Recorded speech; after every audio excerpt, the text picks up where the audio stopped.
Why'd you do this deep breathing stuff on it? Oh, sorry. We're not doing a Star Wars episode. With all the latest football news and discussion from the football world, this is Football Central. Here we go.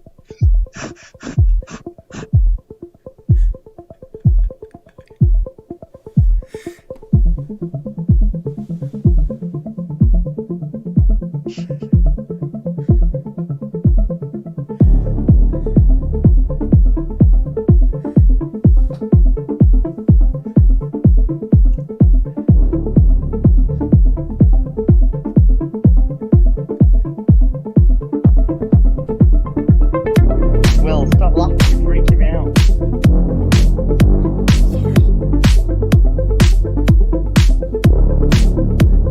Okay, and go. Hello and welcome to what is sure to be a very fiery post-match Football Central for Chelsea versus United. A 0-0 draw in the end for me. You know, positives of 2 clean sheets in a week. A good solid goalkeeping performance from Edouard Mendy, and a penalty that definitely should have been, no matter what our more aggressive co-hosts say. Joining me today is the man whose channel this is on, Mr. TubeMix. Hello there. Thank you. Hello.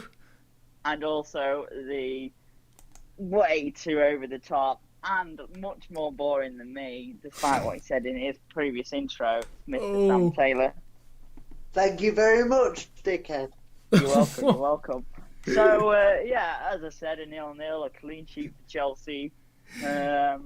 A good performance defensively from both teams. Not very much for De Gea to do, but I think Mendy definitely showed what he can do with some good saves from Marcus Rashford.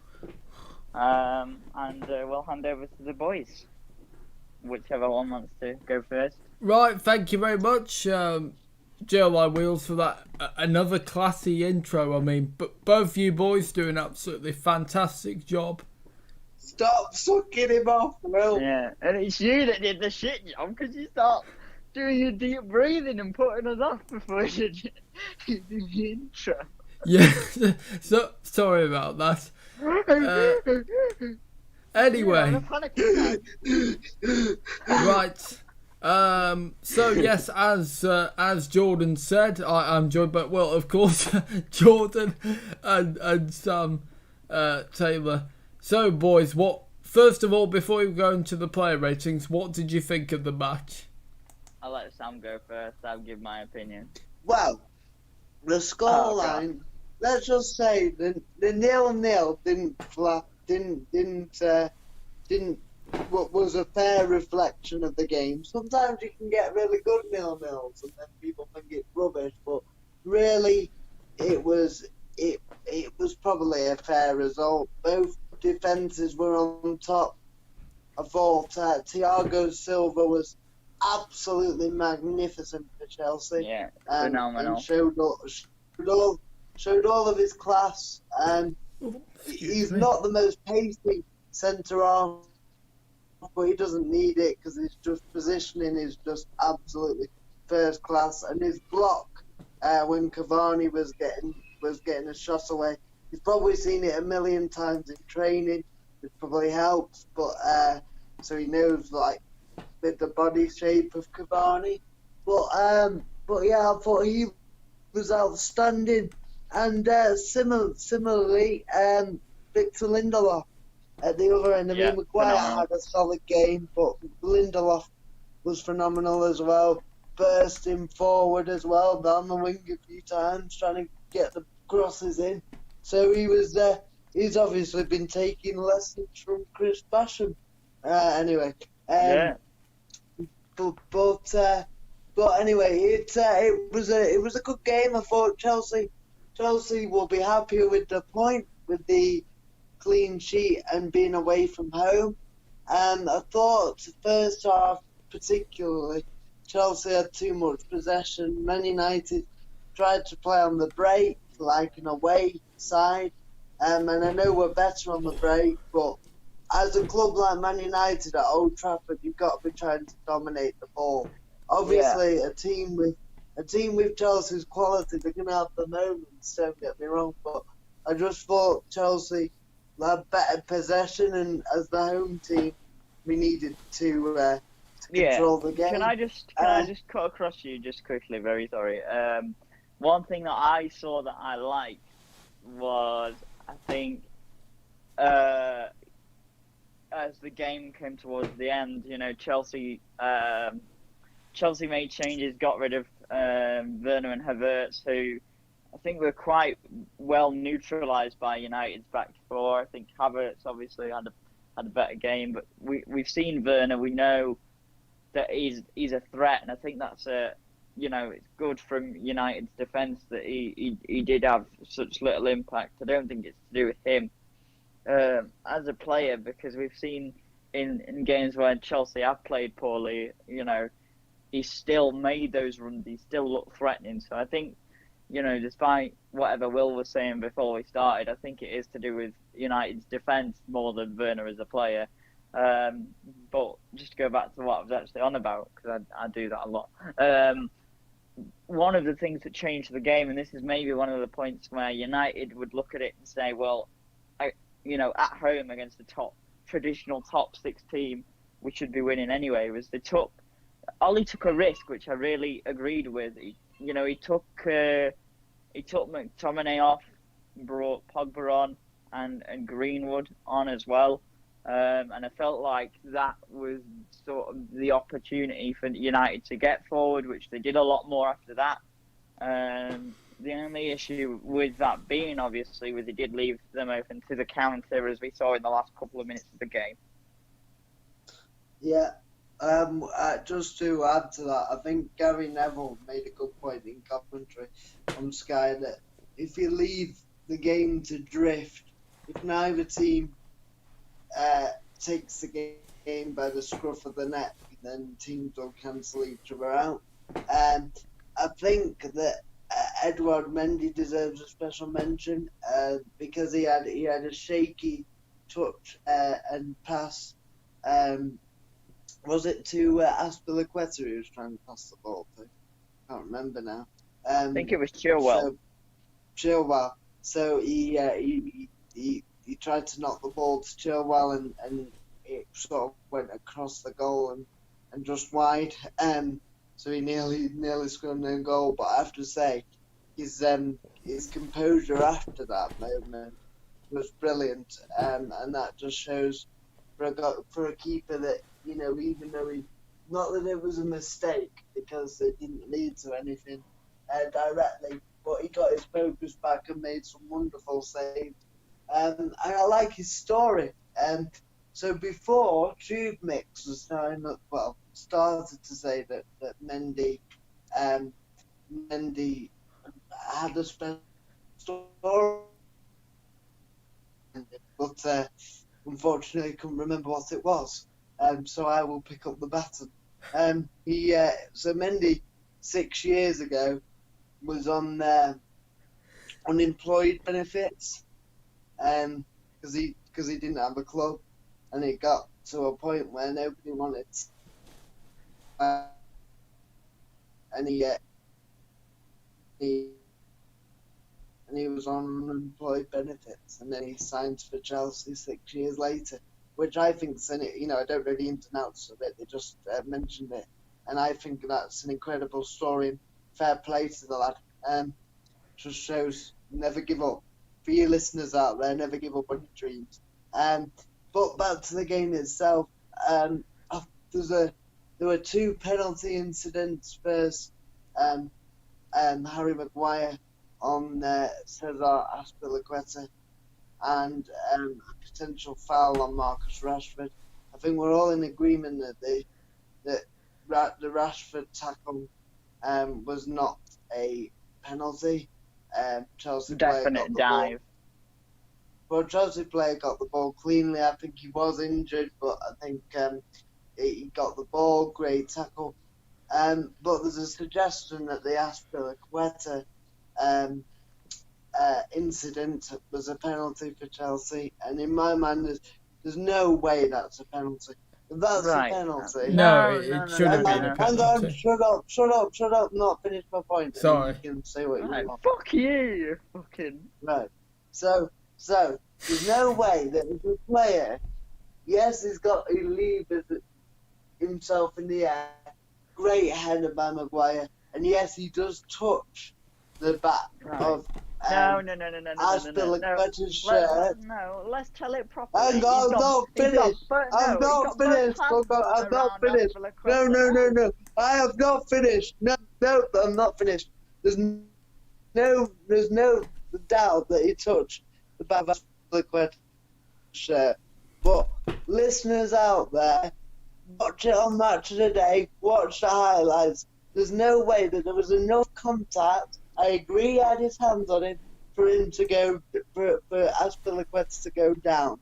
Now, what I would say is that Maguire took a risk by doing that and gives the referee a chance to give a penalty, but there's no way on this earth that was a penalty. And that's not me being a biased Man United fan, because I'm very fair, but I've had some crunching tackles in my time playing my football, and I know that wasn't a penalty, and it was a terrific header from Harry Maguire. But you do leave yourself open to the referee. You need something.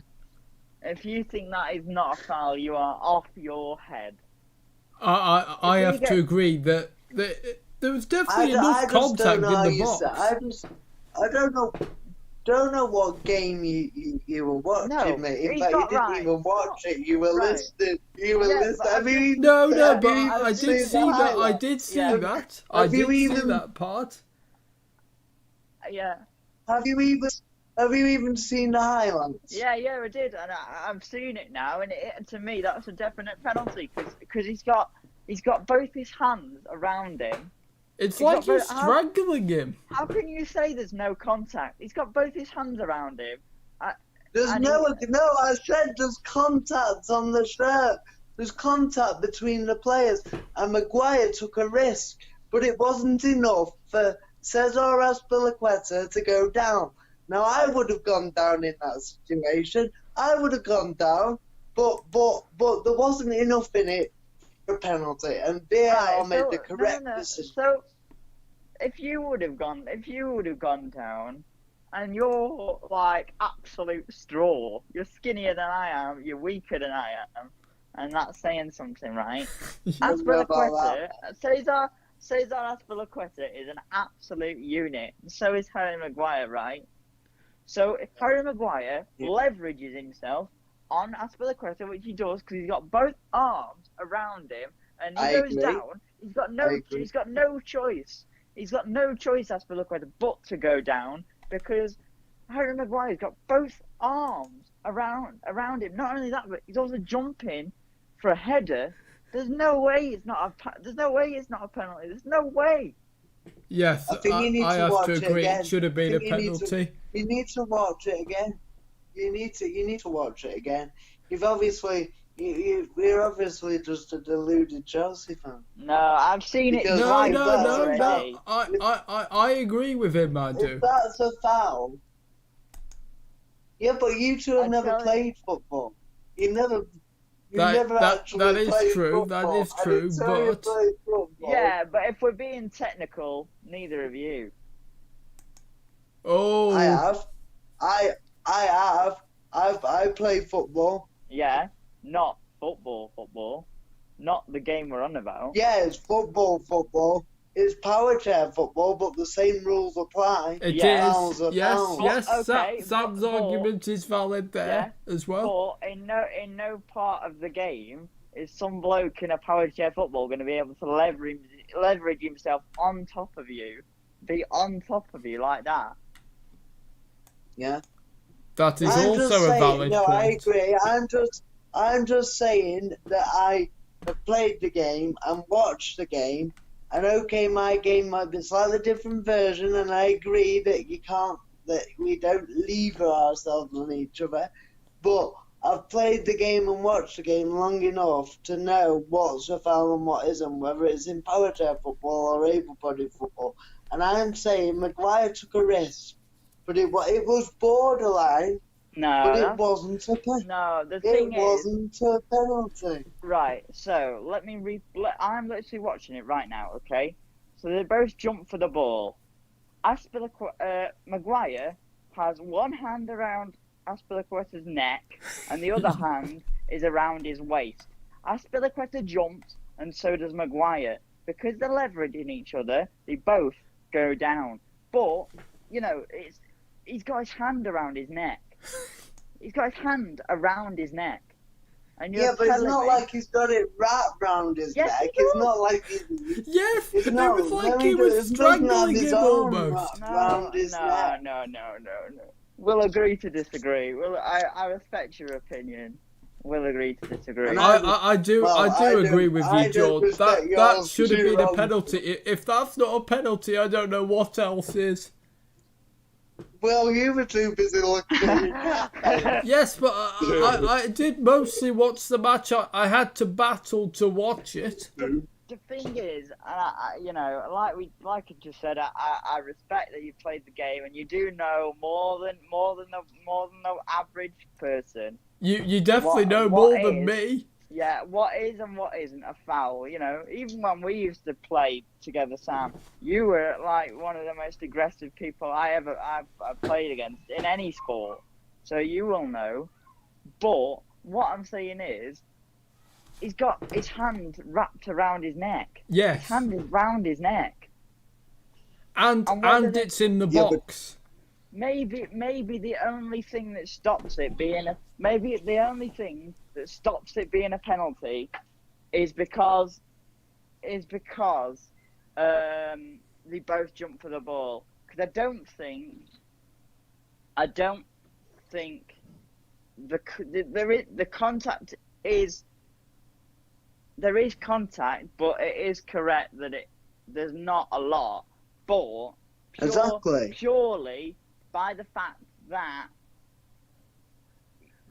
there's nothing that says Aspilicueta will do means that isn't a foul. I want to hear if the VAR can have a discussion and tell me, or we can hear why it's not a penalty, then fair enough. If I'll hear it, I'll eat humble pie and I'll do whatever. You know what I'm like. I like to be fair. I just can't see. I really can't see how that's not a foul. My dad and George, we all think it's a penalty. We do. Should have been a penalty. If I said to you both, right, a slide tackle where somebody gets the ball, but obviously in a slide tackle, because you're going along the ground, you will fall through, even if you. That's a penalty. Then the slide tackle, which does get the ball. No, if it was more contact, even if a player wins a ball, the player with the force and momentum behind them goes through somebody, then that surely shouldn't be allowed in the game, and we should play a non-contact sport and just let's just play walking football, surely then, where it's all about skill but how can you say in terms of, say, a slide tackle, somebody wins a ball cleanly, and I love a good slide tackle. Obviously it's risky, but I do love a good sliding challenge. And obviously there was one on one of the Chelsea players. Was it the Chelsea player or Man United? Oh no, it was one on Pogba, wasn't it? Was it Pogba? Where one of the Chelsea players slid in and got the ball. No problem with that, because he got the ball. But the amount of free kicks and things we see for the slide challenge because of the follow through is incredible. But there's no way that that's worse than the sliding challenge. So hang on a second, right? This is what Aspilicueta says, right? And I'm telling you this because I think it's actually not even that, it doesn't agree or disagree with either thing that we've said. A good question on the pitch, I felt yes, and I felt arms around my neck and shoulders. The referee can make the decision. The VAR is there to help. In any situation, the referee takes the main decisions and the monitor is there. It was a 50-50, so why not take 20 seconds to review it? Good point. I think VAR can improve a lot. It happens. It is football. I don't say every time there is contact, there should be a penalty. In England, there is strong physical contact. In football and in the Premier League, we always should seek improvement. It is not a criticism. We can all help together to make a better league. We have a long season to go, and hopefully we can keep improving. We have the quality to do it. Okay, I respect his view there because he's been very honest. But what I will say to you is he said it was a 50-50 challenge, but he felt it was a penalty. Fair enough. But if it's a 50-50 challenge, or say it's 60-40 in favour of the penalty, the referee can't give the penalty unless he's 100% sure it is a penalty. See, as well, what doesn't help in your defence is you look at pictures of it and you look at it in slow motion, and it just looks worse and worse as a foul. Yeah, but football's not football. This slow motion thing really gets me. Like some of the decisions at Stockley Park, the VAR hub, are taken through slow motion. Well, why slow it down? Because football's not played at slow level. Football's played at quick pace. If you slow something down, it's always going to look worse than it is. And it's not played in slow motion. It's played at full throttle. But sometimes, and a lot of the time, in the heat of a moment, a foul will not be seen, right? And it is about fairness. Now I've seen that. No. I've seen that 3 times, the foul 3 times, right? I'm gonna look at it again, and I want to be fair because I understand that that's your opinion and you have played the game and you know, yeah, that's true, that's fine, that's fair. To me, maybe it looks worse than it is because his hand is wrapped around his neck. It is. I've seen the picture. It's clear as. But in slow motion, it's always going to look worse. No, but that's in real time. You can see he's got both hands around. Yes, his neck. Not only that, but I'm listening to it on TalkSport. And I'm looking at it on BBC Sport, and they're like saying straight out of WWE and all. Oh that, yeah, Hulk Hogan. Yeah, they're saying it's like him. The guy that's just talked about it, he said, as for the I think he should have a penalty after he's just been clotheslined by Harry Maguire. Like it's so I don't know whether it's that severe, but to me, it's definitely. I don't know what you call it. I really don't. But, alright, whether we think it's a penalty or not, hang on, whether we think it's a penalty or not, fair enough, I do respect your opinion, but whether you think it is or not, you're not 100% sure. You're probably 70% sure. So how can you give a penalty if you're only 70% sure and not 100% sure? See, but no. If I was a referee, and I don't know what the laws of the game are in terms of contact anymore, I don't, because it gets changed all the time. Just like you don't know what it is, or I don't know. But based on my understanding of the laws of the game, that's a foul because he's got both hands wrapped around his neck. There's no way. But you're right. That's my opinion. That's my opinion based on what I know. All I know with the law. Now we know with the handballs and the VAR and all this crap that it does change all the time. You look at it from, okay, I've just seen it again in real time. To me, in real time, looking at it from the angle doesn't look like a penalty. There you are. From the reverse angle, from the other angle,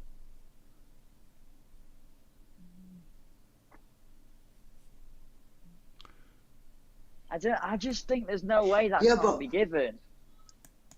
But you're not 100% certain yourself, are you?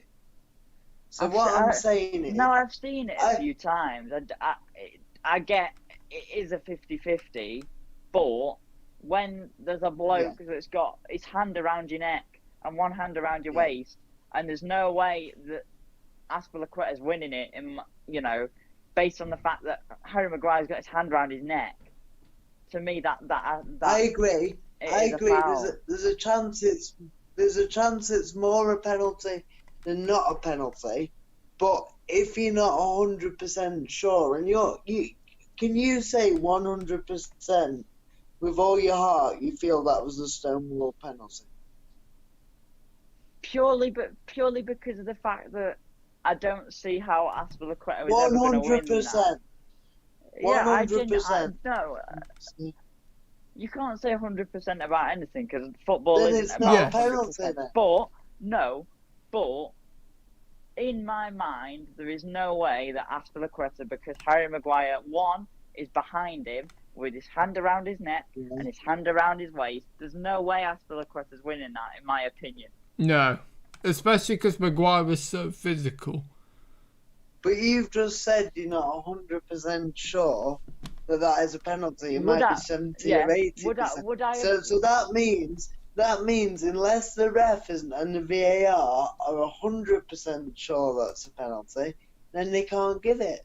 To be fair, this is what I mean about the whatever the law of the game is at the minute, because I don't understand how VAR have all these replays and all these slowed down stuff and what have you, that they've seen it in slow motion and in real time. To be honest, looking at it in the camera angle that it's shown on TV, I'd say it wasn't a penalty. But you look at it from slowed down, all the angles they give you, I don't know how it's not, because there's no way Azpilicueta's winning that. But football is not played in slow motion. Right, but that, it's Gary Neville said this. They look at everything in slow motion. Well, football's not played in slow motion. It should be always in real time. And if it doesn't look like a penalty in real time, or a foul, or whatever it might be, then it's not. Then that's the way it is. I agree and I disagree, because I feel like VAR has helped football be more fair in some respects. Yeah. And No, it has. No.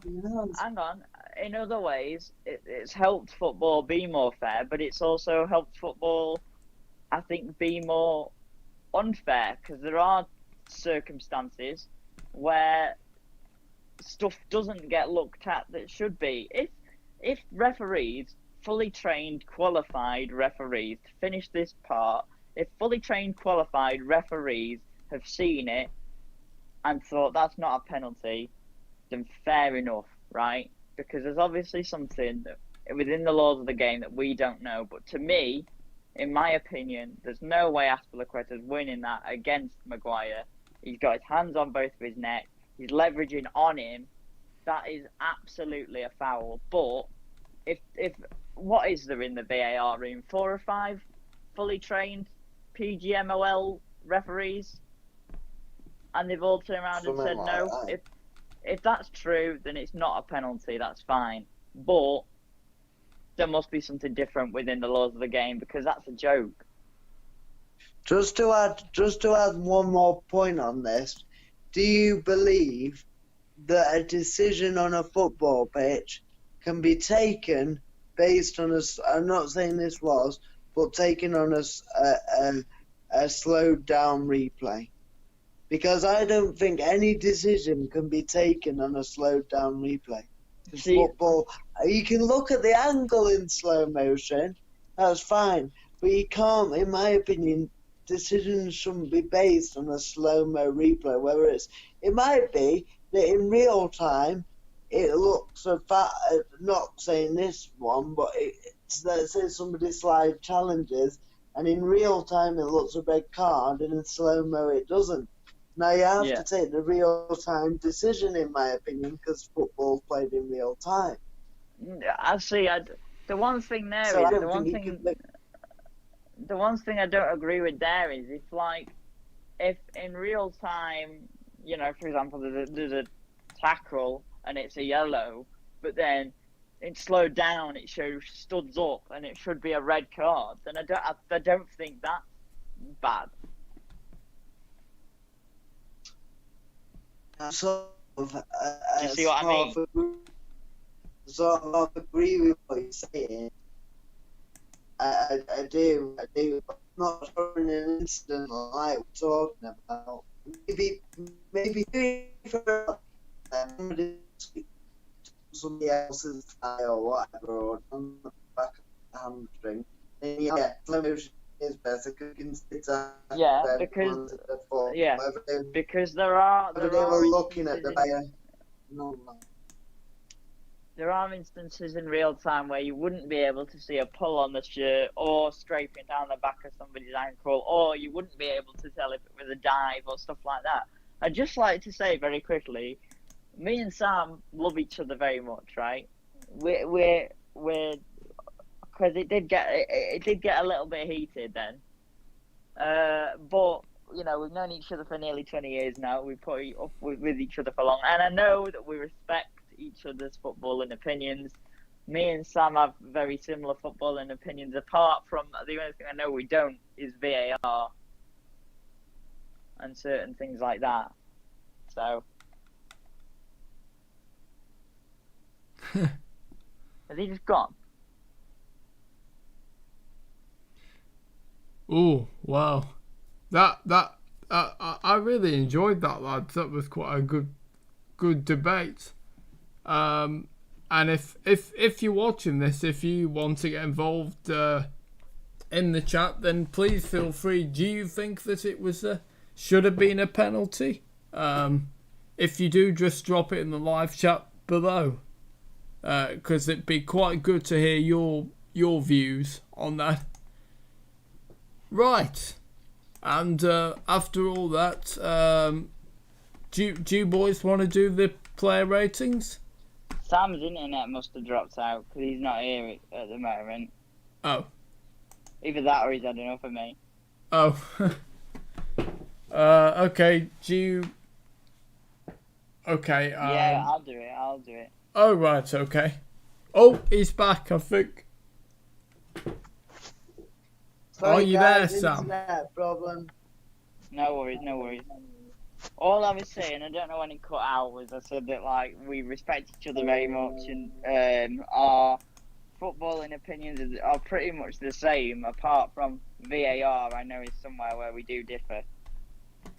Yeah, well, I have to say this is what this show is about, and you know how much I love you, buddy. But this is what this show is all about. Like, obviously, we're not always going to agree.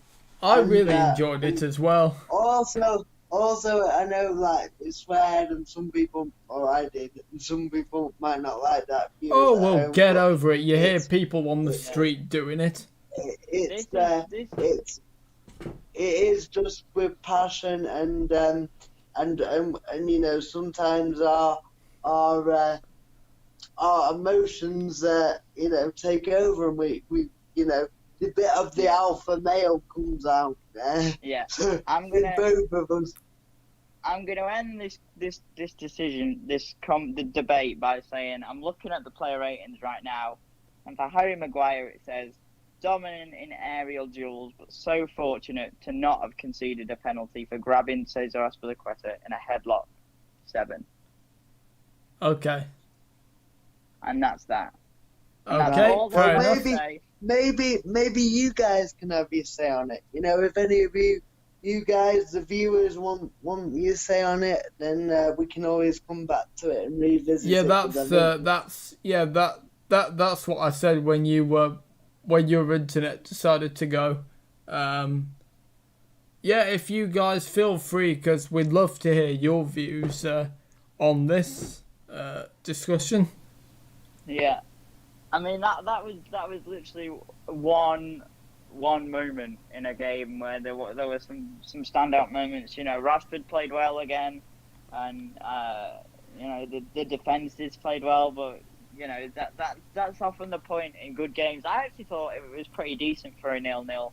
But the first half an hour was shocking, but it's pretty decent for a 0-0. I'll go through the United player ratings if you want, Will. I've got them up. Okay, yep. Over to JLIWheels with the player ratings. Okay, here we go. David De Gea handled with care in the greasy conditions, but was never properly tested by Chelsea. 6.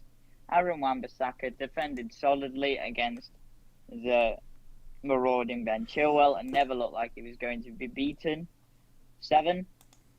Victor Lindelof did nothing wrong and was a good aerial presence amid the Chelsea crosses. Read the game well and used the ball productively at times. 8. Harry Maguire, as I just said, dominant in the aerial duels, but so fortunate not to have conceded a penalty for grabbing Cesar Azpilicueta in a headlock. 7. Luke Shaw looks more comfortable in a back 3 than a back 4. Not especially urgent getting the ball forward and overlapping James. Booked. 5. Scott McTominay, wasteful with the ball at times, but his aggression countered the energy of N'Golo Kante and worked tirelessly. 6. Fred, prompt with the ball, and his awareness was impressive apart from a couple of mishaps, made some key interceptions. 7.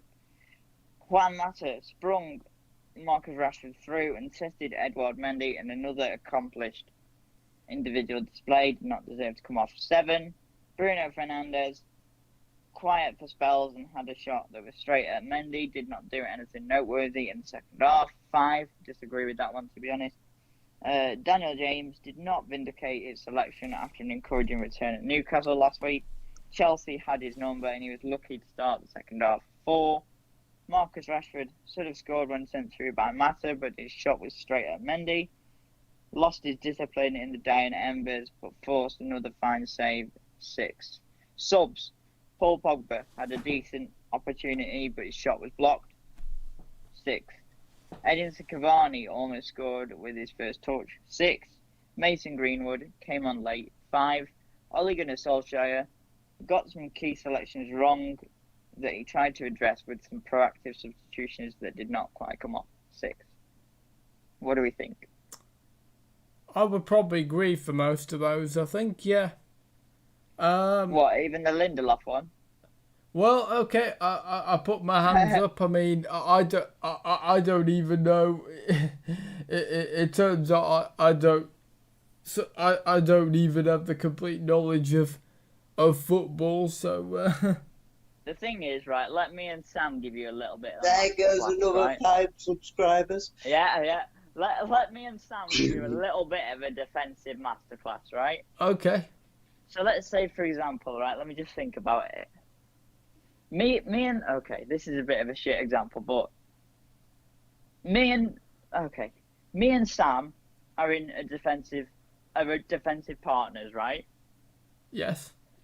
So, 1, Sam has physically played football, so yes. He's got that on his side, and 2, all I literally will do, even when we're not on air, is watch football, see space, that sort of thing, yeah, right? You watch more football than I do, yeah.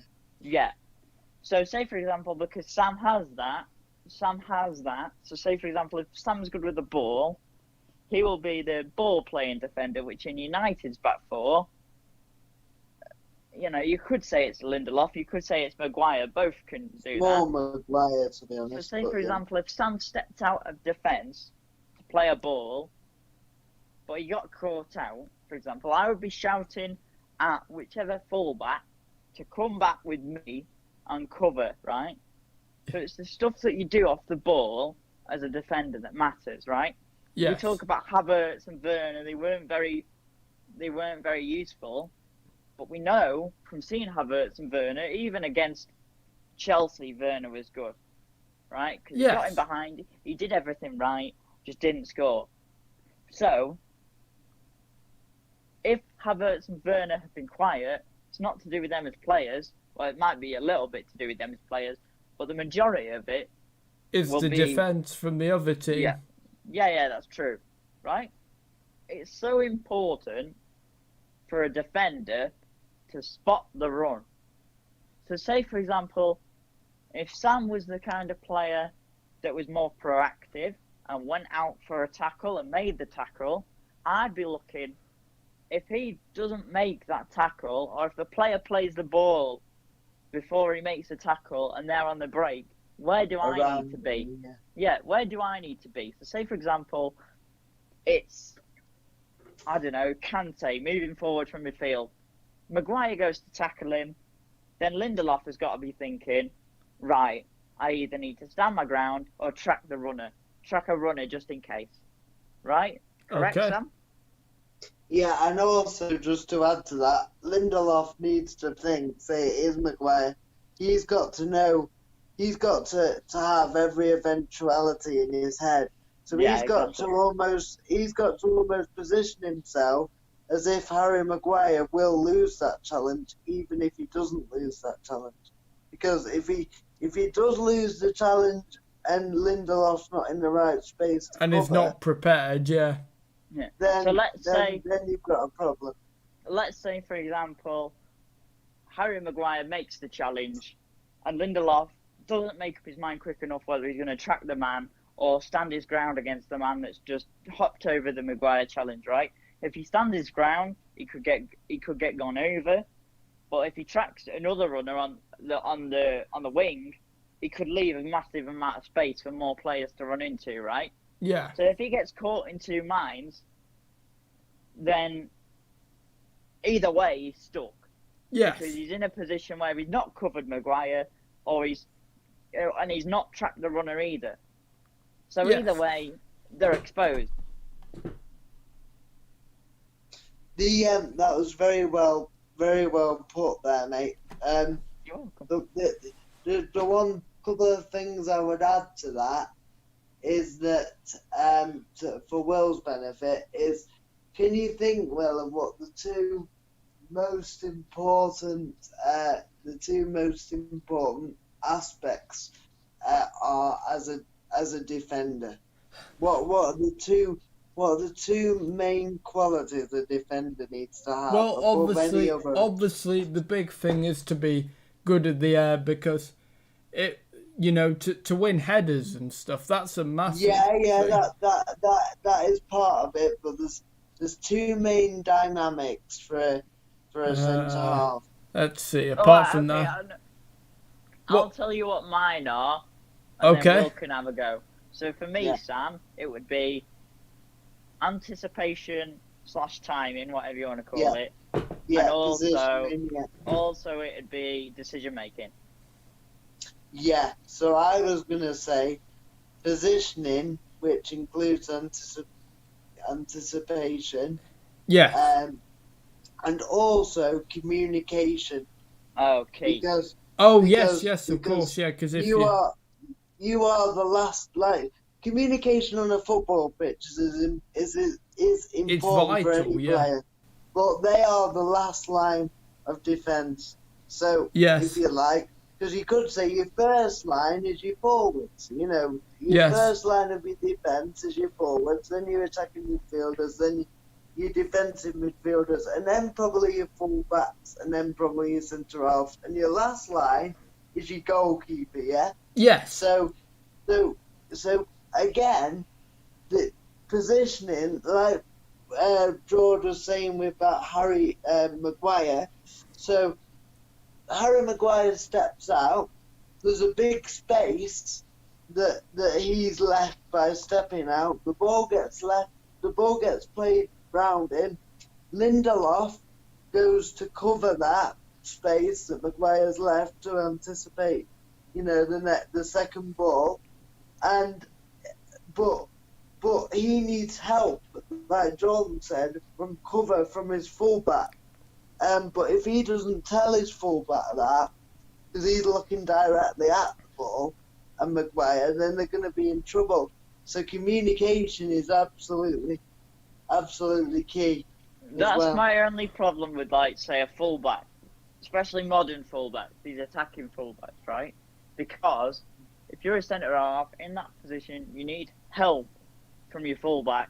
And let's say he's further up the pitch, right? Because he's a marauding fullback or whatever. Then in massive trouble, which is probably one of the reasons why, Luke Shaw will still get a game in that team, because I think Brandon Williams is far too attacking for a fullback.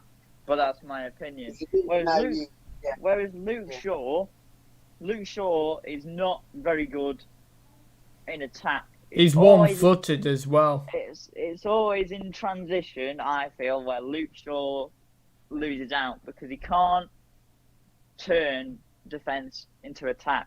So putting a Luke Shaw in defence at left back, you know that he's not going to be making them massive runs forward. So if you need some cover from your fullback, having somebody like that isn't going to do it, it is key, because whether Luke Shaw's good defensively or not, you know he's going to do his best to cover that position that you need covering.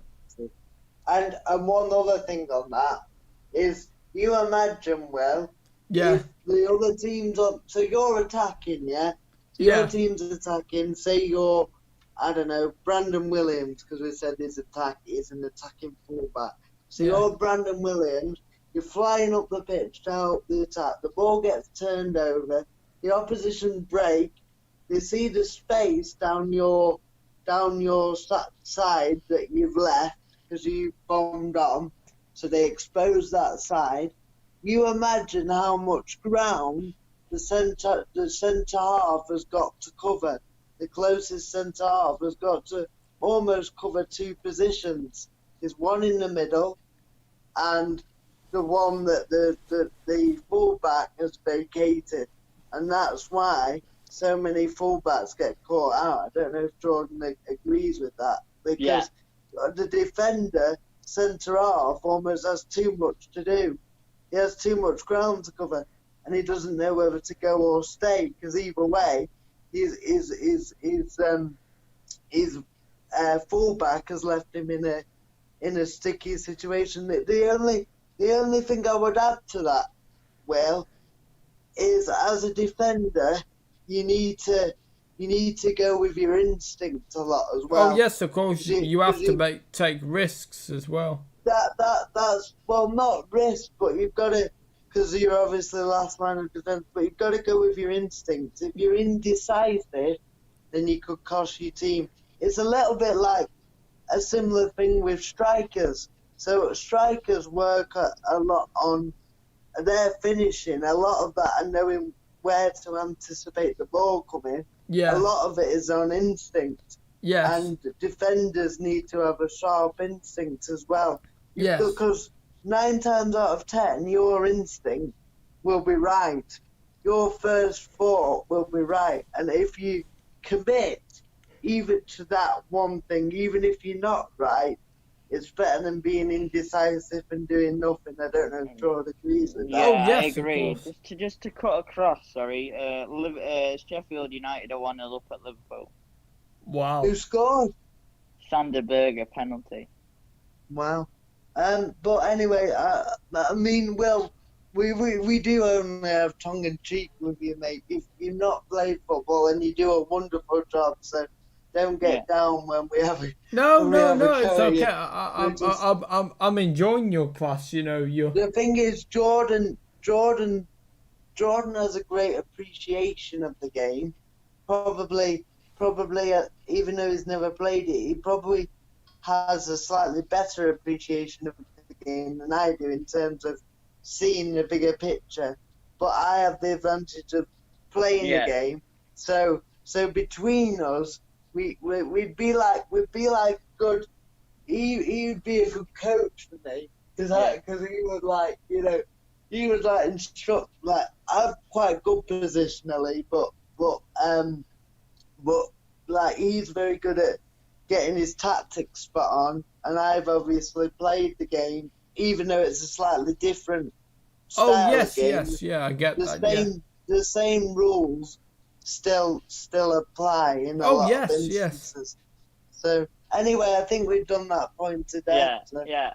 And just like that, me and Sam are the best of friends again. I love that. I love that we've just had that conversation because I like that we agreed on that. I feel like we were in a good defensive partnership. A good what? The thing is, as well, a defensive partnership. 2 good centre halves would be. Yeah, we would. We would. Yeah. We would. I play a bit like fullback, so I'd definitely be a defender. I'm a bit like Wan-Bissaka. My attacking play needs to be better. But my positioning's good. So yeah, Although we'd be good.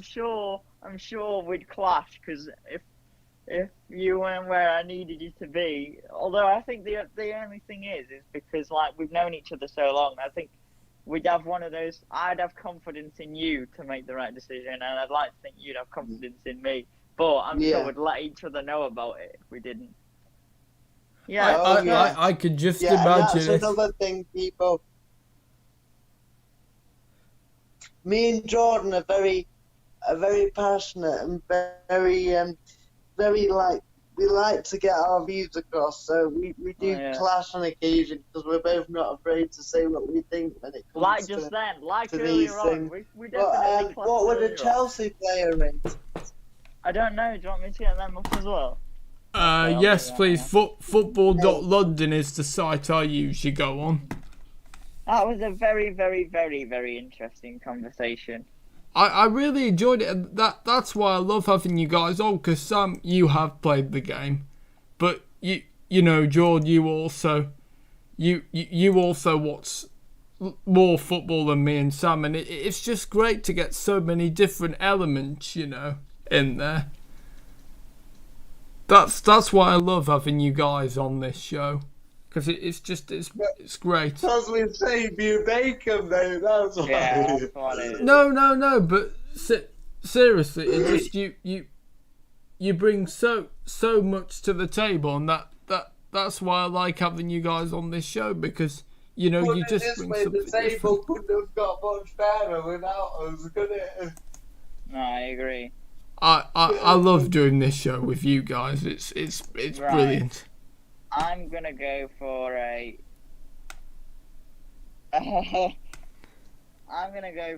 Sky Sports, which also said that Harry Maguire was fortunate to not concede a penalty, but you know. So Sky Sports is a little bit different. They've changed the ratings a bit, but let's go. Chelsea, Edouard Mendy, 7. Mendy almost came up with a terrible howler when he passed across his own goal and sent the ball out for a corner, but responded well with good saves to deny Rashford and Mata before denying the England man with the super stop in the final moments. Cesar Azpilicueta, 7, assured presence behind right back Reece James and could have won a penalty when wrestled by Maguire from a Chelsea free kick. Did you say could have or should have? It says could have, that's fair. Covered well to block a dangerous Rashford shot. Kurt Zouma, 6, largely comfortable in a back 3, but felt begrudged to not be awarded a penalty for Lindelof's grapple from a corner. Saw that as well. Not convinced by that one, to be honest.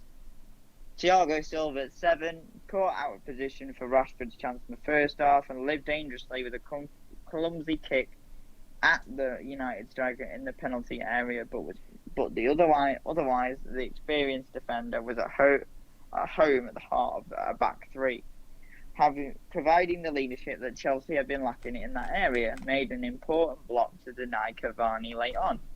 Reece James, 7, Chelsea's best attacking player on the night, drew a foul and booking from Luke Shaw when he was too hot for the United fullback to handle in the second half. And in the second half, put in a superb cross which Havertz and Pulisic nearly converted. His crosses on the right were Chelsea's biggest threat. N'Golo Kante, 6, not as destructive as he's known to be, and didn't have any standout moments in possession either. An underwhelming display, but he wasn't alone. Jorginho, 6, worked hard in the middle of the pitch, but his passing numbers were way down on a usual level as he struggled to influence the game when Chelsea were in possession. Ben Chilwell, 6, solid if unspectacular, dealt comfortably with Aaron Wan-Bissaka's attacks, but wasn't as effective in United's half as boss Frank Lampard would have wanted. Kai Havertz, 5, anonymous for the much of the first half, but teed up Werner and nearly played Pulisic in quick succession at the start of the second half, and then just failed to rise high enough to head in James's cross. taken off on 70 minutes. Timo Werner at 5 looked to run in behind Maguire, but starved of possession in the first half.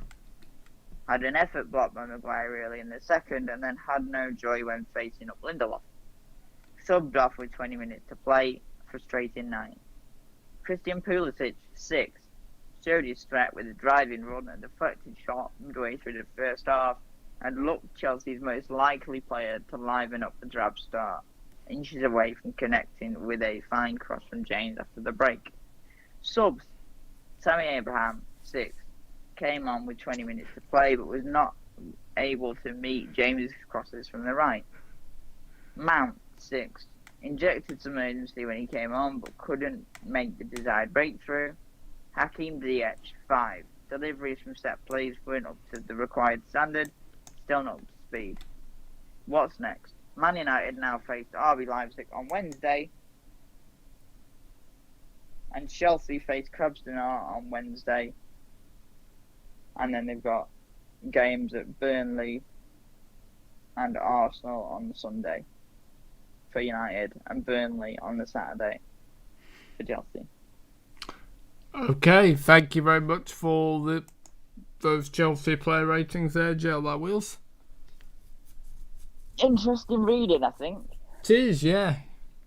Yeah, and obviously Ziyech, obviously, is obviously, hopefully, he can become a really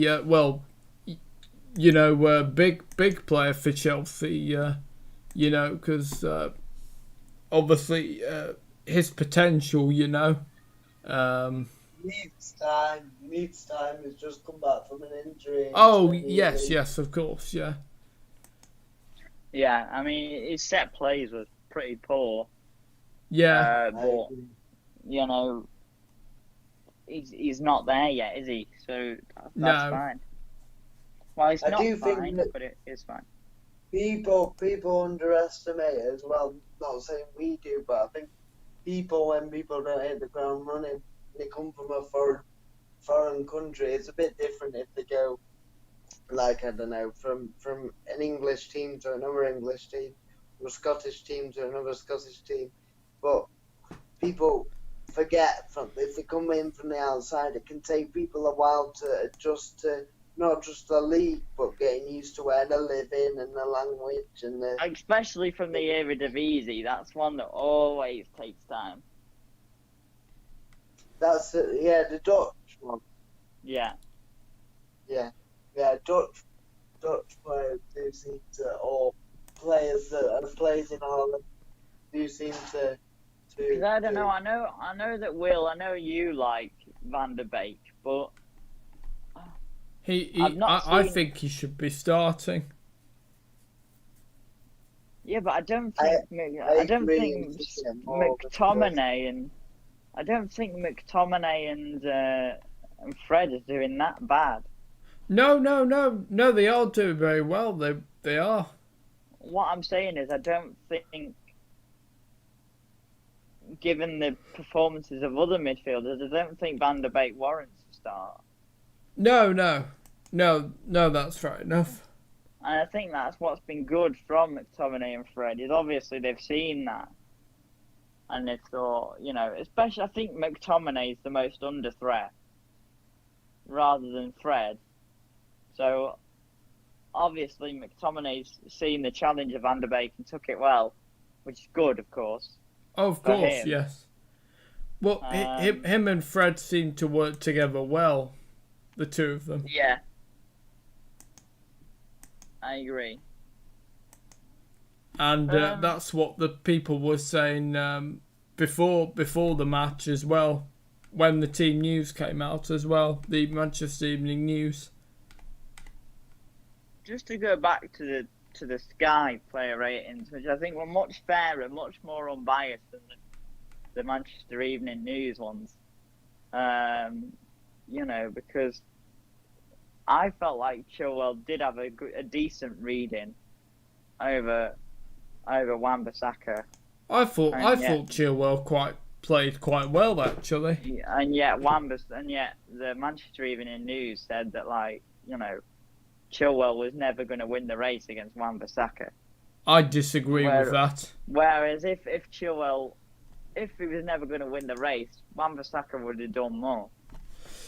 No, well, I disagree with that point. Have a decent game. No, I think it was an even contest. Yeah, I'd agree. That's why I think, maybe sometimes you can look at it different ways. I think, I like Wan-Bissaka, but he's not started the season too well. I think he obviously played well. And even towards the end of last season, I don't think he was that great either. That's why I don't understand why they only have the two right backs, in Fosu-Mensah and obviously Wan-Bissaka. I think they need another one. Fosu-Mensah wasn't even in the squad today, I don't think. No, I'm not saying that right. I'm just saying that that's the other right back option, isn't it? Yeah, I know Fosu-Mensah is garbage anyway. But yeah, actually I have to disagree with that. If they were saying in the Manchester Evening News that Chilwell was never going to win the battle against Wan-Bissaka, then I disagree with that, because I thought Chilwell is definitely an upgrade on Marcus Alonso is. Yeah. He's a more all-round player, that's why. Yeah, I mean, we've had this conversation before. You could argue Marcus Alonso, you could argue, is I mean, Chilwell's pretty good going forward, but you could argue that if it was just an out-and-out winger, then obviously Marcus Alonso would be all right. But not just that, but his set plays are very good. His corners and stuff are very good, aren't they? I'm gonna say that. Yeah, but he's not the complete package at fullback, is he? Oh, boys, Liverpool got a goal back. Who scored it? Roberto Firmino. So that's a long time since he scored. Nothing wrong with Firmino. I like him. No, he's a good player, but I think without him, Salah and Mane, there's a good balance, isn't there, in the lineup? Gets a lot of stick, doesn't he? Just because he's not an out-and-out goal scorer, but no, I think together Firmino, Mane, and Salah, I think are all brilliant when they play together. I think it is quite, Sheffield United have had some good opportunities, so. Yeah. It's one of them where, if they fail to win the game or they get a draw against Liverpool, it'd still be good. That would be a really good result for Chris Wilder. Definitely. I like him. He's the type of manager who wants to play on him. I'd like to see he's honest. I'd like to see what he'd be like as a gaffer. But other than that, I don't know. Everybody talks about managers he'd like to play under. Obviously, Mourinho. I'd love to play under Mourinho. I'd like to just see what Frank says and does tactically, and then to understand. And Ollie the same. Because one thing that I saw on BBC Sport, obviously I was watching it on TalkSport, but I was looking at it on, I was listening to it on TalkSport, but I was looking at BBC Sport as well, and they were on about how, there's a difference between Frank and Ollie, because Frank is constantly barking orders to his players, which I think he should do as a manager, whereas Ollie just sits there in his chair. Yeah, he sits there in his seat. He needs to get off his backside. I agree with that. I don't like that style. I prefer a manager to bark out the instruction. You don't get Mourinho sitting on his backside like that. It's a weird one, isn't it? I think that's kind of weird, because if I was a manager and I saw that my manager was, if I was a player, and I saw my manager was just sat in the chair, kind of negative body language as well, slumped down in a chair. It's like not interested. that could transfer onto the pitch. That could. Yeah, it's what I mean. I think it's really negative body language, and if you've got your manager there on the touchline shouting at you, giving it everything, they obviously want the result, which I think is like, he made his change too late for me, Ole. I feel like who were the more, who would be the least happy with the result, I think. United, probably. Chelsea had a lot of near misses. You look at all those. If they'd even have put one of those, there was about 4 or 5 opportunities from Reece James crosses that you'd only have to be like an inch shorter to get to. But I still think United at home have got to be winning that. Yes. Or at least trying. It felt like it's got to be because we're the home team. It felt like they only tried with 5 minutes to go. Once he took McTominay off and took the risk, it was really odd. It was really, whereas I feel like tactically for what he wanted to do, Frank did really well. We're on about tactical now. So Frank, that's something I see a lot. Frank is awful tactically. He's got no clue tactically. I don't know. He set up well with the back 5 and did exactly what I've been saying to do, the Silva, Zuma, Aspilicueta. I felt Aspilicueta did well. I felt the entire defence did well. And, a penalty's a penalty, but either way, Chelsea did create enough opportunities. I think, it's one of them where once again we're looking at that forward. I think particularly first half. Yeah, sorry. We're looking at that forward line, the Werner, Havertz, Pulisic, and we're thinking it's another case of, nearly but not quite. Which, it's a weird one where you can say, yeah, nearly but not quite. But also, we have been saying sort of nearly but not quite for Chelsea's forward line for quite a while. However, I do think that it was a good defensive performance from United, and against a less organised defence, they probably would have got a few goals, or at least created more, or at least scored one, maybe, I don't know. But that's what I mean about Frank. I think I see so many people saying about him tactically. I haven't seen anything tactically that I disagree with.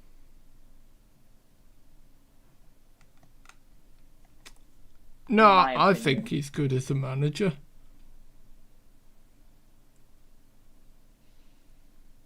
I think with him it is just that inexperience that he's got.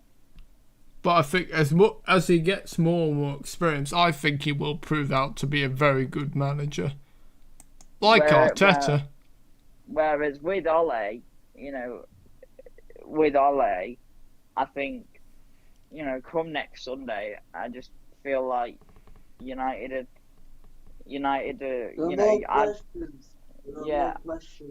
I'd be looking at that as Arteta and thinking, do you know what? Yeah, we can have these. Yeah, well, I mean, Arteta, I think he's already developing to be a really good manager, more than Ole, to be honest. I think, especially considering all the, the defensive mistakes, all the defensive mistakes Chelsea have made, it was fair enough with 10 minutes to go that Frank said, you know what, sit back, defend a clean sheet, and if we break and get an opportunity, then we break and get an opportunity. I think with everything that's gone on with them defensively, he's well within his right mind to do that. Yes, that's why they'll be more the happier team. Yeah. It'll give the whole team confidence, because if your defence can start keeping clean sheets or conceding few goals, then it takes the pressure off the midfield, and especially the forward line. You don't feel like they have to score 4 every match to win a game. Bruno Fernandes was poor again tonight. He was, yeah. I think this is one of his poorest games, I think, for United. To be fair to him, he was kind of utilised in a weird area. He was on the right, wasn't he? Yeah. I feel like he thrives down that middle, and he definitely had a better game once he was put down the middle. Well, no wonder he struggled then. I just don't. My thing with Ole is I look at what he does, and I'm not too convinced. I think he's walking on a tightrope at the moment. If we don't get a sequence of wins, then I'm afraid he might have to go. Sam, what do you think? Yeah, I'm still here. I'm just listening. Yeah, no, I'm just listening to what was. And I agree. I agree that we're 15th after 4 games. I mean, I know it's only 4 games in, but United, if we don't, if we lose to Arsenal, regardless of how we do in the Champions League next week, if we lose, let's say we lose in the Champions League and then lose to Arsenal, then the pressure is really on. Yes. I mean, because I think take his chair away, then that will get him to bark orders. What was it that he said the other day? And I was saying in the pre-match that it was a stupid thing to say about the season. Oh, he said that our season starts here after the PSG result. Yeah. Whereas I think that was considering what you would think that a result like that would do with a team. I think they were fairly toothless compared to whatever. I agree. But I would disagree with I would agree with his comments because he was honest that they were up to speed. They're getting more and more fit each game, and that is starting to show. Yeah, but I don't think they looked. United had the opportunity. We didn't look sharp. No, that's what I'm saying. I felt like, with Chelsea, they weren't great in the field and they lost. Jorginho and Kante, I felt made quite a few mistakes. But like I said, if one of those crosses connects, they're gone. And that was, to me, the thing. The wing play, the transition play from Chelsea was great. Reece James is phenomenal. Chilwell had a good game. We don't use the wings enough. I always say this. United are famed for the wing play, and we go through the middle too much. I find that weird though, because when you've got like Rashford or Martial or Greenwood, who are like sheer pace players, why are you not using the wings?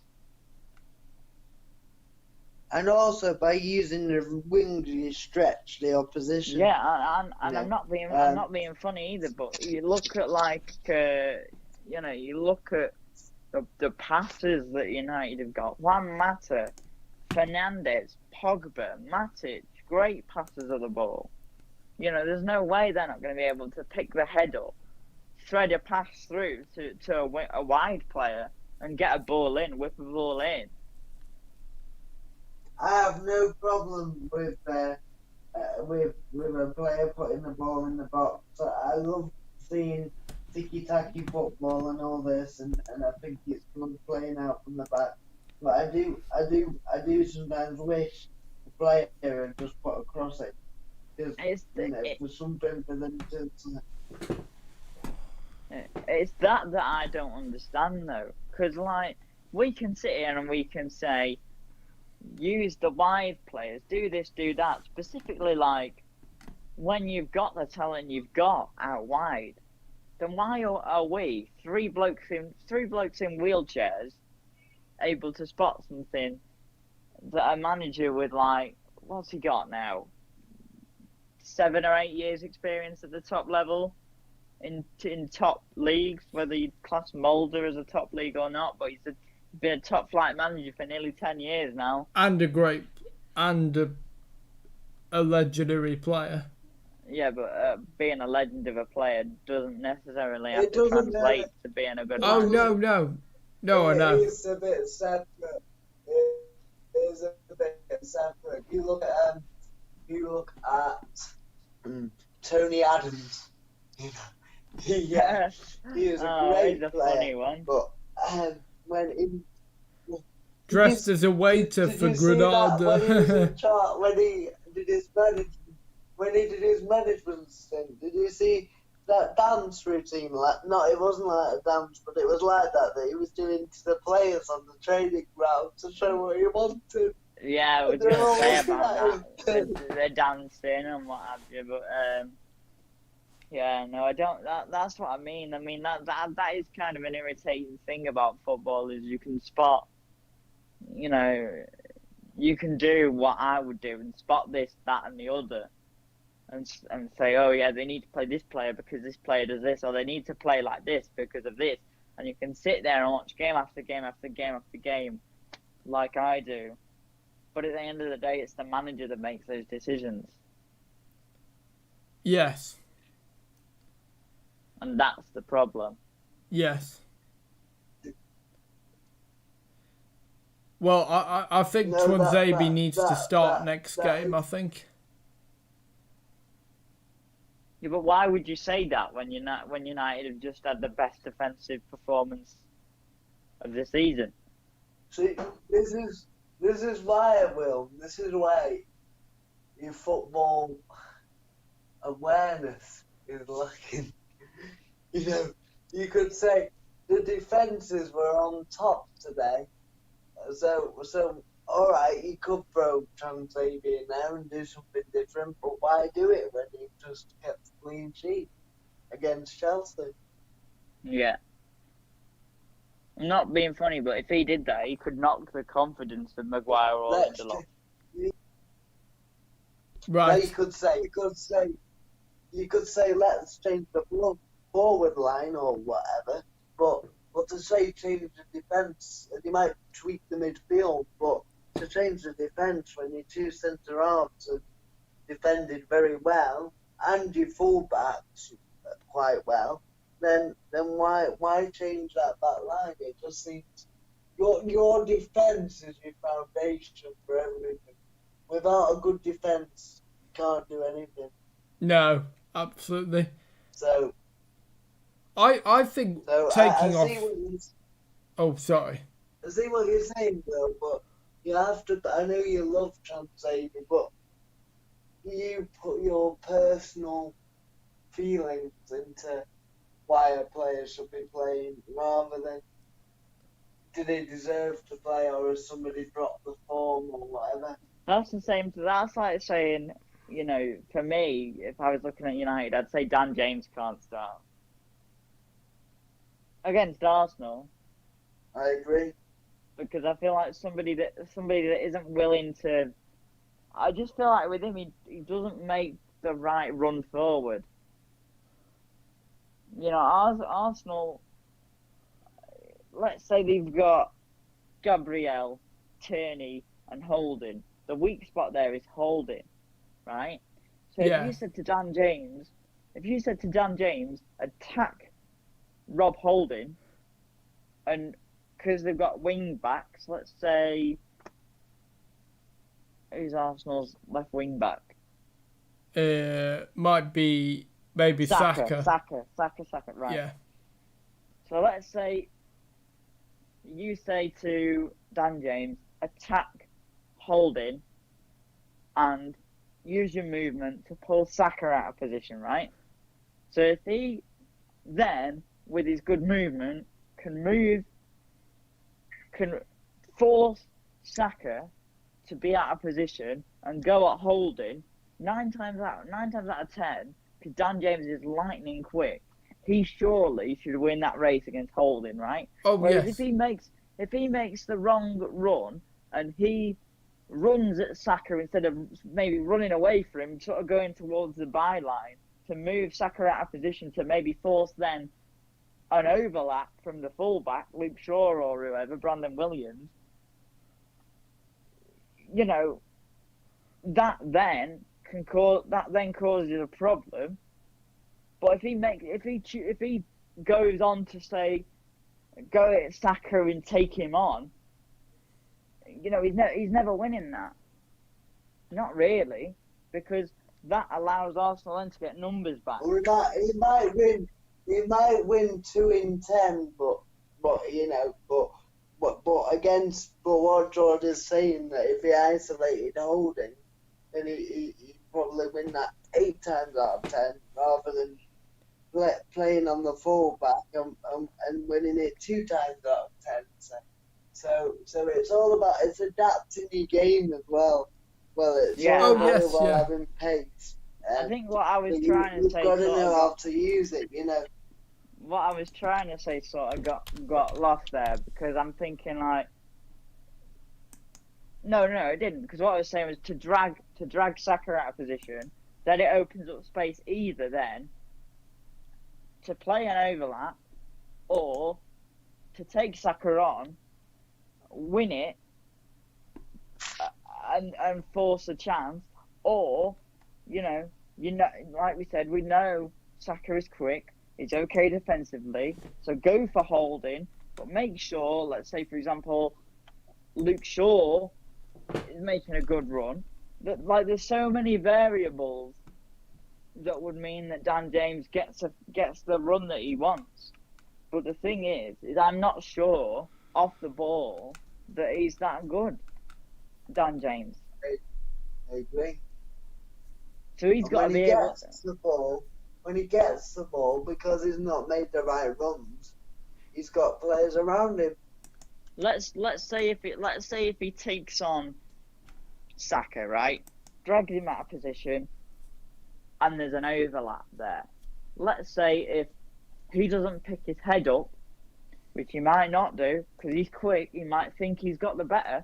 If he doesn't pick his head up, and there's a clear overlap from Luke Shaw, one, how do we know Luke Shaw's going to make that run, and how does James know that? And two, how do we know James is going to have the presence of mind to pick his head up and then successfully thread a through pass, through ball into Luke Shaw? Does that make sense? Yeah. Makes sense to me. Yeah. So, yeah, Dan James is unimpressive. Yeah, I think he could do with a loan, couldn't he? I think, just to get some more experience. Needs a bit of time. Yeah, but you're the same bloke that was saying last week. He should start more. Why is he not starting him or whatever? Or why is he starting him in the wrong position? Well, Solskjaer often does tend to play him on the right when he is best on the left. What footed is he? Is he left or right? I think he's left-footed. I'll check. If he's left-footed, realistically, you want him on the right, so he can cut inside. You know, get a nice cross or play a nice pass or curl a shot in. You know, that's the kind of thing that you're looking for from your wingers. You want, let's say, a left-sided player on the right or a right-sided player on the left. He's a right-footed player. So there you go. He's playing on the left because he's right-footed. Yeah. And that happens all the time in football, that will. Right. Because it makes it harder, let's say. If you're a left back, you know, from my experience with fullbacks, if you're a left back, you're left footed. Because you're not going to want to be clearing the ball with your weak foot. Oh, no, As a right-footed left back, you know, it doesn't make much sense. No. No, of course not. I mean, if you're your weak foot, then of course you're going to struggle. Apparently, apparently, based on what Ole Gunnar Solskjaer said, it's the fans' fault that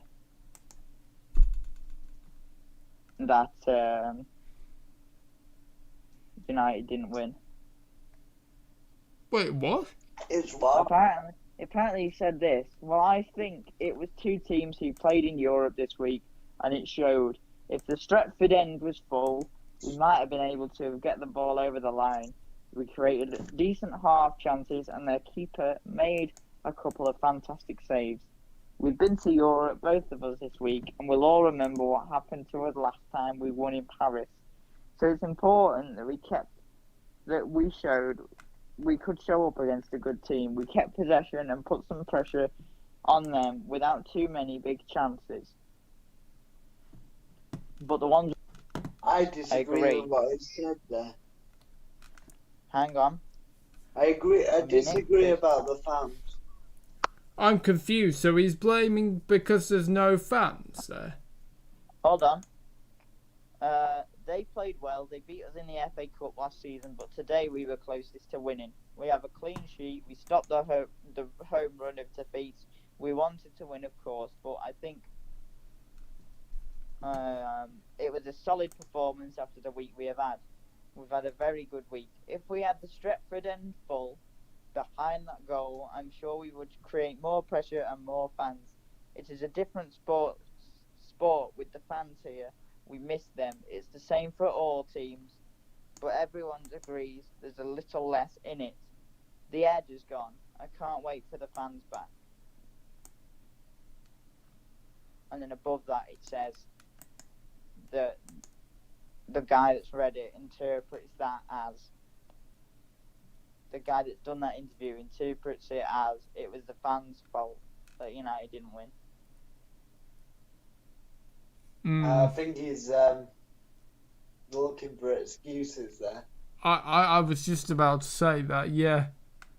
I don't actually agree with anything he even said, which I think that he said that they had the better chances, which is true. They kept possession, which is true. You know, but I also think that, like, Chelsea were better in possession than United. I agree. I just don't understand what Ole sees sometimes, because I don't know. It just shows we all see the canvas differently. Yeah. If he's happy with a 0-0 draw at home to Chelsea, or a bit of a wounded animal after not really being very good defensively, and they've just beat PSG, it shows that his ambitions aren't very high for me. I agree with that too. Yeah, I do agree with that, yeah. I think he needs to remember that it's at Man United, not Cardiff. Yeah, or Mulder. Yeah. You know, it's not Norway anymore. My thing, and you know, I used to say this all the time until I thought Ole had finally, you know, usually been off his seat and starting to, but it's just the same thing. It must, like you say, it must translate to the players that the manager isn't interested or something, just slumped in his chair, and he gets Phelan and Carrick and McKenna to bark out all the instructions, and he just sits in his chair.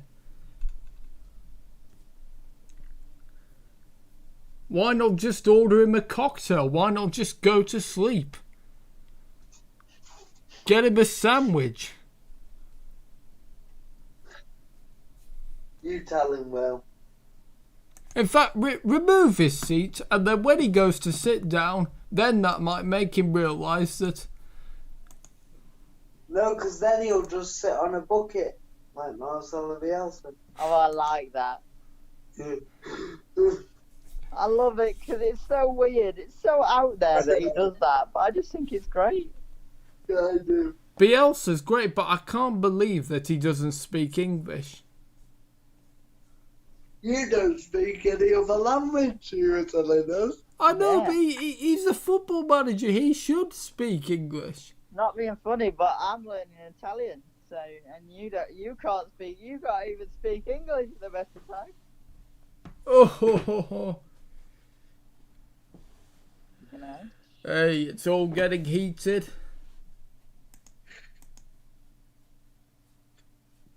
I'm going to have my dinner soon, but At Oh 9 my o'clock, God! At even next. 9:13 in the evening, you must be like having near to a midnight feast. I'm a bit hungry, to be honest. I've already had my tea, but I am hungry. so I might have to go in a minute, but we'll see. All right. Well, we're sort of running. We're running towards the end, anyway. I think. I think so. Yeah. Should we just go briefly through a couple of the results, lads, before we finish, in case people want to know? Haven't we touched on them? Didn't we? No, I don't think. I don't. Oh, hang on. Oh, yes. Sorry, yes, we did. Because, yeah, we did talk about the City game. And, Crystal Palace's win at Fulham. And, that was a game that Fulham really needed to win today. Has anybody seen Antonio's overhead kick yet? It was, yeah. Mikel Antonio, again, tell you what, he's having a good season, isn't he? I've not seen it yet, but I've got it lined up for later. Oh, it's world class. I'll be watching it on Match of the Day. And yeah, City, I mean, it's interesting. I was just reading what Rob Green was saying and Martin Keown, they're just, it feels like, Sergio Aguero had to go off injured again, which is not good. It was a penalty for Maguire. Eh? Did they think it was a penalty against Maguire? Well, I'm not sure because you won't probably hear that till Match of the Day, probably.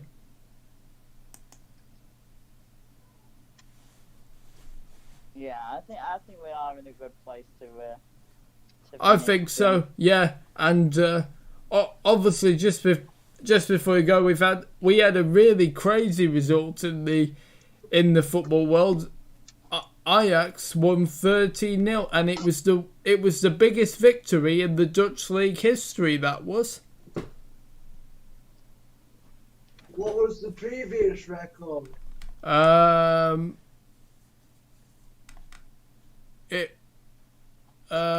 So Ajax is. Somebody scored. One player scored 5 goals. Wow. And got a hat trick of assists as well. So Ajax 14 Diffidage in the Europa League. That was the last big win. The previous Eredivisie record was 12-1 in 1972. Wow.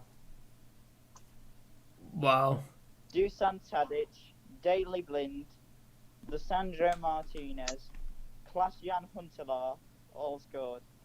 Players like that. Did O'Reilly score? Don't think so. Oh, he's the only player that didn't score then. And it was also the El Clasico, one of the biggest derbies in football, and it finished Real Madrid 3, Barcelona 1, and Koeman has been saying that VAR only used to make decisions against Barcelona. They are alright. Sounds like Jose Mourinho. He's a bit of a prick, human, apparently. Oh wow! What's he done to you, Sam? Congratulations to the mighty Crew Alexandra for overcoming Doncaster Rovers. Oh, did they win? Yeah. What was the score? 2-1. Yeah. Oh, brilliant! Good to see Crew getting a win in the back. I know Charlie Kirk got the first. Who got the second? Harry Pickering free kick. I'll be watching tomorrow. I've got 2 episodes of EFL on Quest to catch up on. I've got 3. I'm way behind. How many yards was he from goal when he took it? I think about 30. So what does that do to Crew now? Obviously, you've got the game in hand. Hang on a minute. I think it puts me in 10th with the game in hand. One sec. It's alright. So it puts them 13th with the game in hand. But if they win that game, they'll go level on points with Charlton in 8th. Ooh. They're doing alright, the mighty Crew. Way, get on, Crew. That's yeah. Let's hope let's hope they do. Oh no, that doesn't make sense. Anyway, yeah. Let's hope Crew do well. Yeah. Get there in the end, they will. Yep, I get there in the end. Anyway, I think that's a brilliant place to finish. It's been a How really. Victoria doing though? What league are they in? You should know who your hometown club are in. What league they're in. I don't know. Well, to be honest, mate, because they're not really on TV. I mean, why should we care how they do? Oh, Jesus.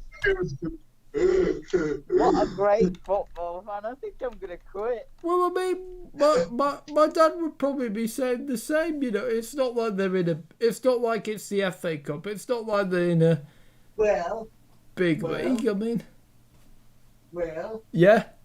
I lived in Winslow when I was younger, obviously, before I moved to when I lived out, and Winslow United, Winslow, where I live, their team was amateur, and I used to look at the results every week. Wow. I even look at Nantwich Town, I do. See, I didn't even know Winslow United even existed. What about Sandbach United? Did you know that? What United? Sandbach. How about hashtag United? Well, have you heard of them? They were in the FA Cup. Got to have heard of them. Hashtag United? No, not heard of them. Their owner is a YouTuber. They were a team made for YouTube videos, and then they ended up going into the football pyramid. Oh, okay. I might see if I can dig them out on YouTube. You can literally type in hashtag United on YouTube. You'll find them. Right. Okay.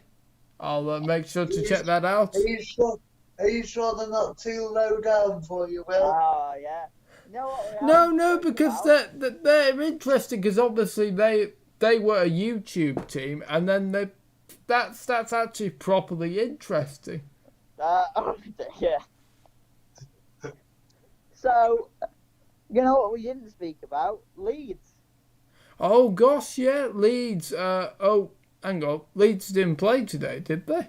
They won yesterday. Oh, sorry, yes they did. Yes. Patrick Bamford hat-trick. Yes, they played. They played. God's sake. Oh, my brain's failing me. Who did they play? Wolves. That was it. Oh no, Villa. Sorry. Oh dear. I've just said Villa about 7 times. Oh. I think that's my brain saying it's time to call it a day. Basically, Will's given up.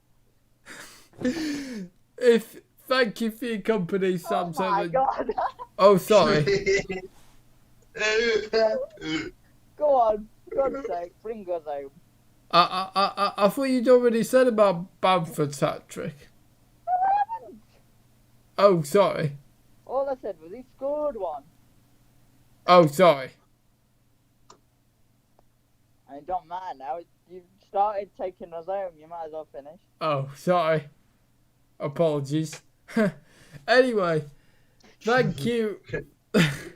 Thank you to JLIWheels and Sam Taylor. Thanks for your company, lads. It's been a really another good one. You're welcome.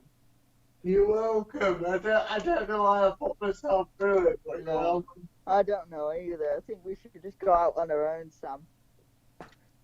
If you want to, Like, share, comment, and Hang on. subscribe. Liverpool have just scored. Mo Salah. Oh wow, that's 2-1 then. Yeah, that's usually what comes after 1-1. Yes, very funny. Well, I'm sorry, mate, but I've decided that I won't be subscribing. Yeah, I think I'm going to unsubscribe. Right, so I'm just thinking, when will we be back? Wednesday. Wednesday, yes, when United play RP Leipzig in the Champions League. So that'll be a tough game. They'll be coming against Diet Upacano. I probably not pronounced his name right, but... Oh, hang on, it's been disallowed. Oh, okay, it's 1-1. Deo Upamecano is how you pronounce his name. Upamecano, right, okay. Yeah. And it's probably a silent T anyway, because he's French, probably. Dio, probably. Really confused. Right, it's time to go to bed, boys. Come on. Anyway, if you want to like, share, comment, and subscribe to the TubeMix YouTube channel, and we'll see you on Wednesday. So from all of us here, goodbye. We're gonna stretch it. We're gonna stretch a TubeMix off. But yeah, goodbye. Oh, hang on, boys. Sorry, I forgot to ask you. Are you both available for Wednesday? Yes. You could have asked us that afterwards. Yeah, fucking hell. Oh, yeah, sorry. Anyway, for all of us here, goodbye.